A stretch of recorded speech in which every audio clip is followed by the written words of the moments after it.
곽수종의 뉴스 정면 승부. 곽수종의 뉴스 정면 승부.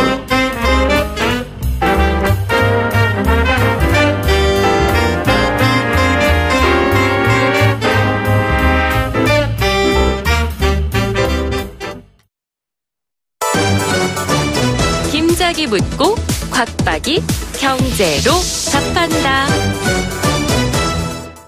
주파수 94.5 YTN 뉴스 FM 곽수정의 뉴스 정면 승부 3부 시작하겠습니다. 김 작가가 질문 주는 시간이고요. 질문 주세요. 네, 김 작가입니다. 금융위원회가 P2P 금융 가이드라인을 시행하면서 P2P 금융 성장세가 2달 만에 반토막이 났다고 하는데요. 네. P2P 금융이 어떤 건지 궁금하고요. 우리나라가 미국, 중국, 영국보다 P2P 금융 제재가 심하다고 하는데 왜 그런 건가요? 이렇게 이야기할게요. 예를 들어서 이제 은지 씨하고 저하고 이름 말하면 안 된다는 이야기 했다, 그지? 우리 김 작가하고 저하고 서로 컴퓨터를 킨 상태에서 제가 글을 올렸어요. 나 지금, 화분 사업을 하고 싶은데 나한테 누가 투자하고 싶은 사람 있으면 투자해 주세요. 저 한 100만 원이 필요한데 사업이 되면서 모든 회계 내용은 제가 다 공개하고 여러분들에게 배당을 하도록 하겠습니다. 이익금. 그럼 이제 우리 김 작가가 그걸 딱 보고 곽수정 박사가 사업을 한다는데 내가 투자 좀 할까? 그러면 투자를 할 수가 있어요. 그러니까 그거 중간에 아무도 없는 거죠. 그죠? 근데 이제 이 거래를 갖다가 그냥 시장에서 이루어지게 해버리면 제가 돈만 받고 먹튀할 수도 있잖아요. 그러니까 그런 여러 가지 규제가 필요한 내용이 분명히 있을 겁니다. 그러니까 이제 증권거래소를 생각하면 돼요. 주식을 사고 팔고 하는데 증권거래소라고 하는 감독 시장이 있으면 그거를 감독하는 기구가 존재를 해야지만 거래의 투명성과 거래하는 사람들의 신뢰관계도 보장을 해주잖아요. 사고가 터지면 사고도 막아줄 수가 있고.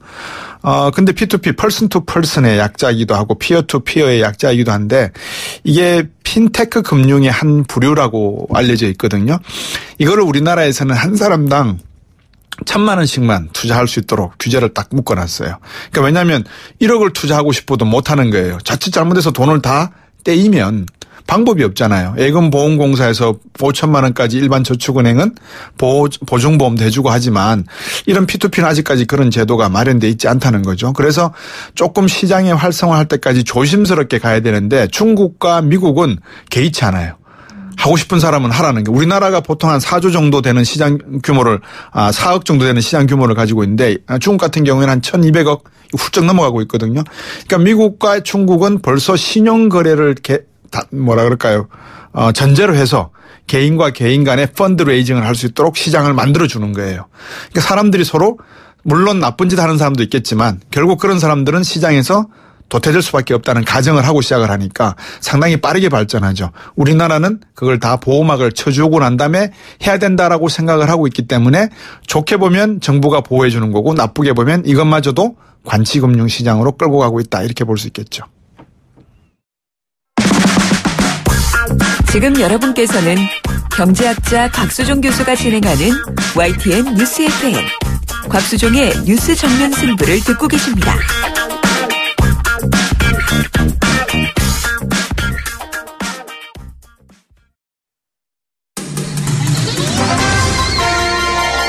정면 스포츠.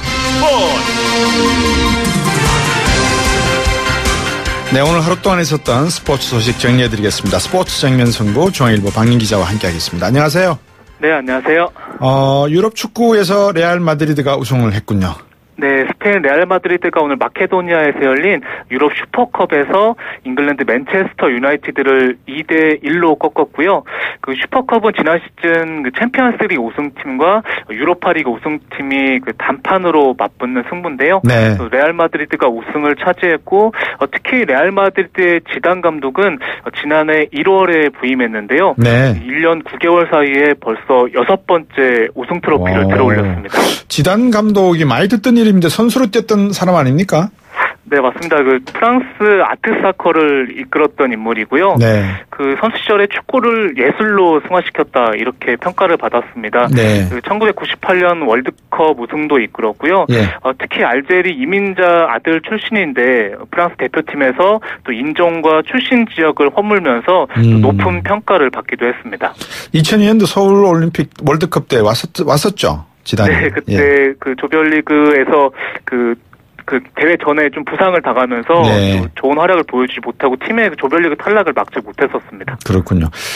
방금 소개해 주셨습니다만 벌써 오전 전승 결승전에서 다 거두었고 그다음에 승률도 상당히 높은데 어떤 리더십의 특징이 있는 모양입니다. 그죠? 네, 사실 지단이 지난해 그 부임할 때까지만 해도 또 네. 스타 군단 레알 마드리드가 그 선수들 불화설이 끊이지 않았었는데요. 네. 또 지단 감독이 또 경기 중에 또 바지가 찢어질 만큼 또 열정적으로 지도하고요. 때로는 또 맏형처럼 편안한 리더십으로 또 스타들을 똘똘 뭉치게 만들고 있습니다. 네. 그만큼 선수들에 대한 사랑도 사랑이지만 축구에 대한 열정, 사랑 이것을 선수들이 저 부분만큼은 인정을 해야 되겠다 이렇게 볼 수도 있겠네, 그죠? 네, 정확한 지적이신데요. 사실 그 지단이 또 선수 시절에 레알 마드리드 레전드고 또 챔피언스리그 우승도 이끌었고요. 예. 또 팀의 레전드다 보니까 선수들도 이제 감독을 위해서 뛰면서 또 이렇게 좋은 성적이 나오고 있습니다. 어제 제가 오늘 아침이거든요. 스포츠 소식을 이렇게 요약해서 보는데 그 선수 이름을 잊어버렸습니다. SK의 선수죠. 이렇게 2루 슬라이딩 하다가 발목을 완전히 90도로 꺾어버린 선수가 있던데. 네, 오늘 SK의 그 선수가 또 큰 부상을 당하면서 네. 시즌 아웃이 됐는데요. 그렇죠. 한동민 선수입니다. 예, 맞아요. 그 발목 선수. 인대가 파열돼서 예. 또 아쉽게도 시즌 아웃이 되면서 좀 SK가 요즘 성적이 좋지 않은데 네. 좀 타격을 받게 됐습니다. 그 정도로 발목에 인대가 끊어져 버리면은 이 선수로 다시 생활 가능할까요? 네, 그 종목 따라 또 다른데요. 사실 예. 그 축구 선수 중에 이청용 선수도 그 정말 살인 태클이라 불릴 만큼 또 굉장히 거친 태클을 당해서 네. 또 발목뼈가 두동강이 난 적도 있는데 또 이렇게 재활을 거치고 본인이 의지가 있으면 예. 다시 그라운드에 돌아오는 경우도 있습니다. SK는 하락세고 두산이 아주 뜨겁습니다. 곰이. 네, 두산이 최근 7연승이고요. 예. 사실 전반기에는 5위로 마쳤는데 후반기에서 그 무려 16승 1무 2패를 거두면서 또 3위까지 치고 올라오면서 예. 또 기아와 NC의 양강 구도를 뒤흔들고 있습니다. 올 시즌 개막전에서는 우승 후보로 꼽혔던 팀 아닙니까? 두산이, 그죠? 네, 맞습니다. 최근 한국 시리즈 2연패를 차지하면서 우승 후보 0순위로 꼽혔었는데요. 네. 또 아무래도 시즌 초반에 또 대표팀에 차출됐던 선수들이 또 컨디션이 좋지 않았고 네. 또 투수 보우덴이 부상으로 빠지기도 했는데요. 네. 또 여름이 지나면서 보우덴이 복귀하면서 또 선발 투수진이 탄탄해졌고요. 네. 타석에서는 4번 타자 김재환 선수가 또 12경기 연속 타점 행진을 이어가면서 최근에 두산이 두산다운 야구를 펼치고 있습니다. 마이클 조던 백넘버가 23번입니까? 네, 선수 시절에 23번을 달았습니다. 예. 저는 아직 그 마이클 조던의 정말 에어 조던의 모습을 잊을 수가 없는데 정말 위대한 흑인 스포츠 선수 맞죠?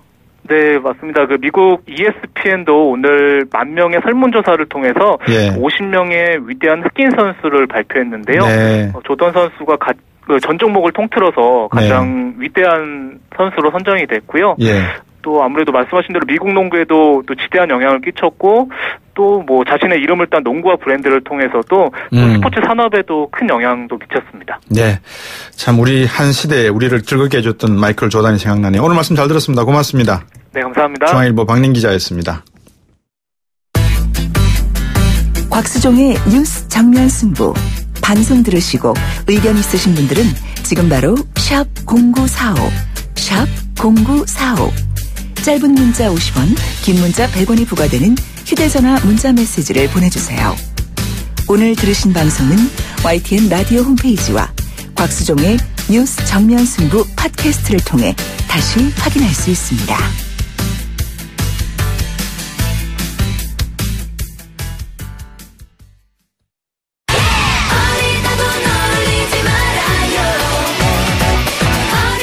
주간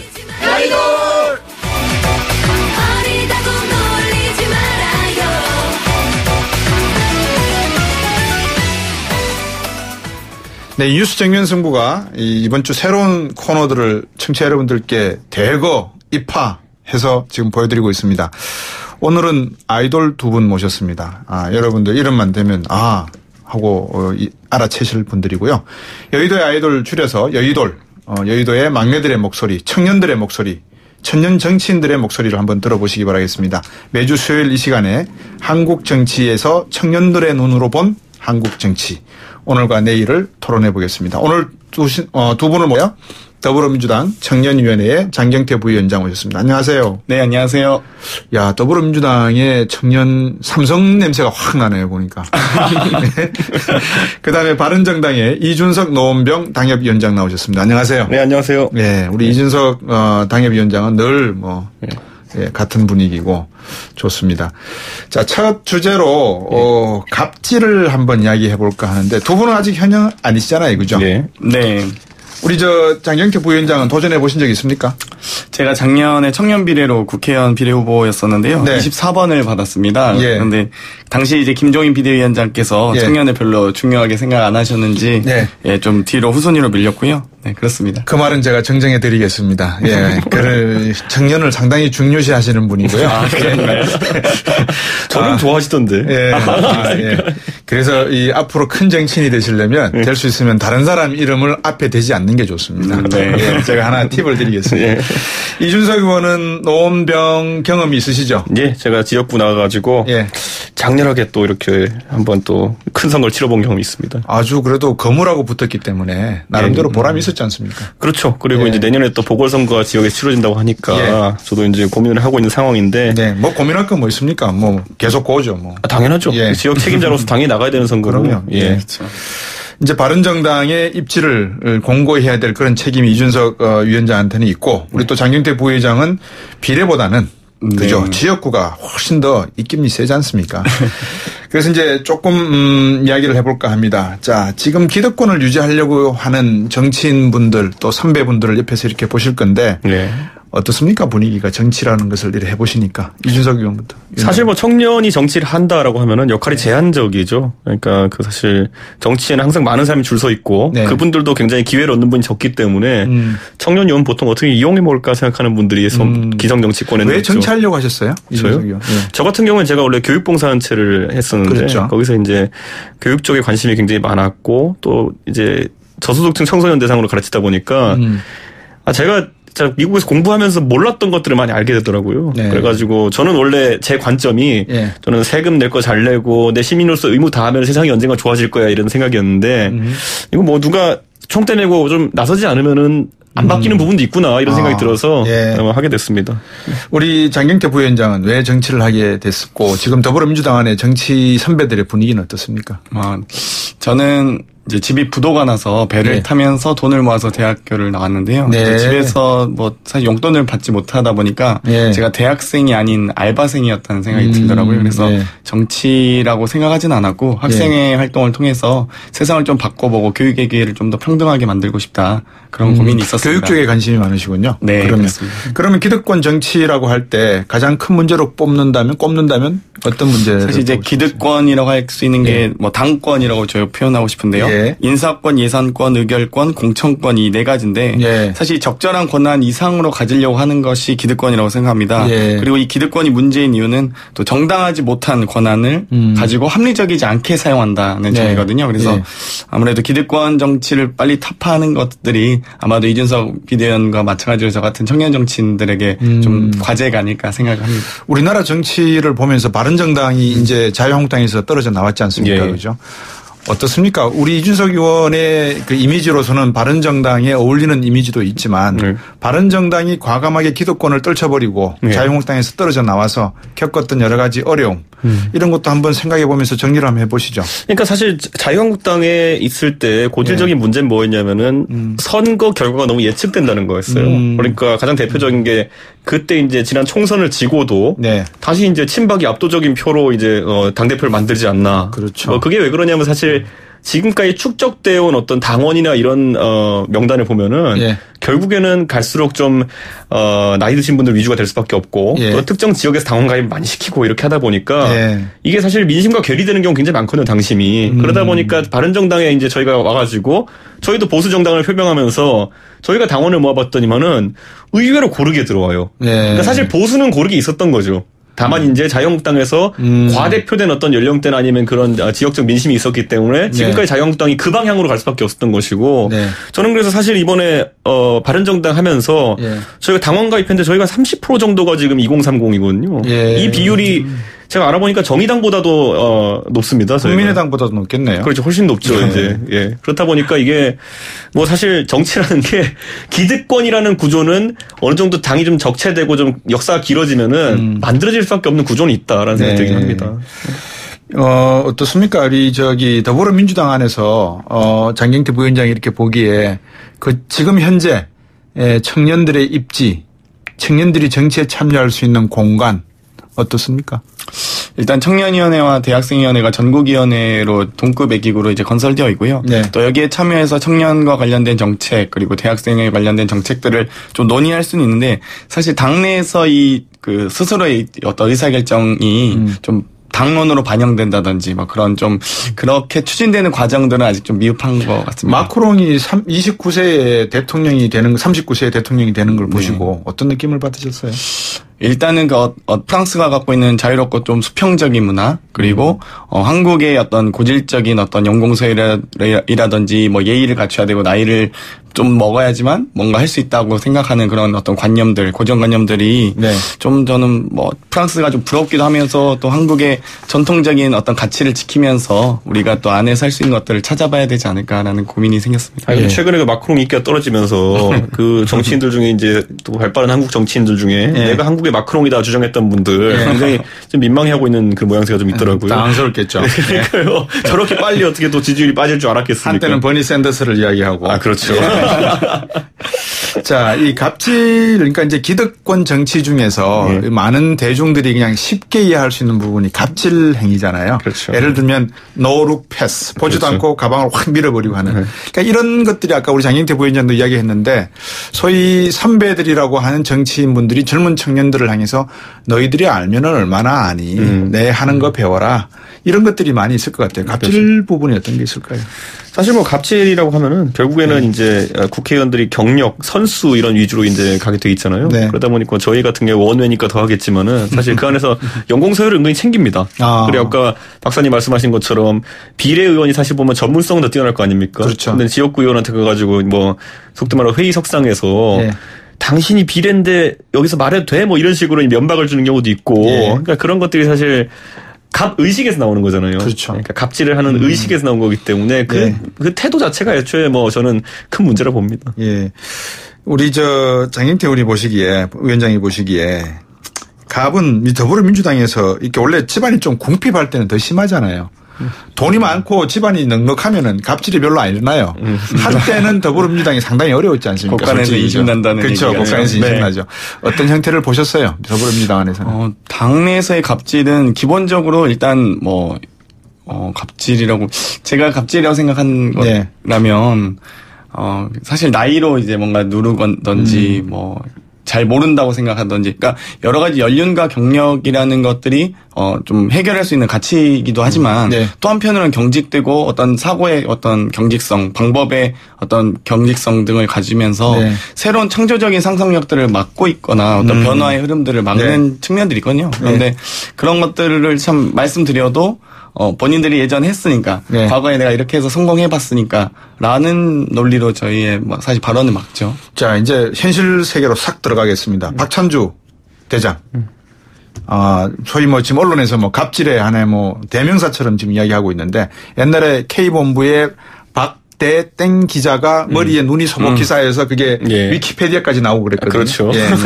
이제 박찬주 대장 그러면 아마 이 여단장급 사모님 이야기도 나오지 않을까 싶은데 어떻습니까? 이게 새삼스럽지 않다라는 게 너무 많은 분들의 생각인데 이런 이야기도 있잖아요. 공감병에 대한 갑질 의혹으로 부부가 검찰 조사를 받고 있는데 우리 국민들이 생각하는 갑질에 대한 논란은 어떻게 봐야 될까요? 일단은 장병들을 그러니까 국방의 의무를 신성하게 우리가 수행한다는 그런 장병을 볼 때 하인이라고 생각하는 의식이 좀 강하신 것 같아요. 하인? 예. 그래서 공감병 자체가 이제 군대에 다녀오신 분들은 아시겠지만 보통 장성급 본부대 쪽에서 이제 CP병 이런 분들이 테니스장을 관리한다든지 정말 뭐 화단에 물을 준다든지 정말 간부들만 이용하는 사실 이런 공간을 병사들이 관리하고 있거든요. 근데 사실 국방력의 전투력과는 아무런 상관이 없는 정말 편의시설 관리 정도 그런 병사들의 참 삶을 보면서 좀 갑질이 있고 그러니까 일단 군대 문화 자체가 좀 문제가 있고요. 이 문제에 대해서 저희들이 돌아와서 3부에서 조금 더 자세히 한번 말씀을 더 나눠보겠습니다. 홍준표 대표의 발언도 있고 여러 가지 이 현재 기득 정치 세력에서 나오고 있는 문제점들을 우리 청년들의 눈으로 한번 짚어보겠습니다.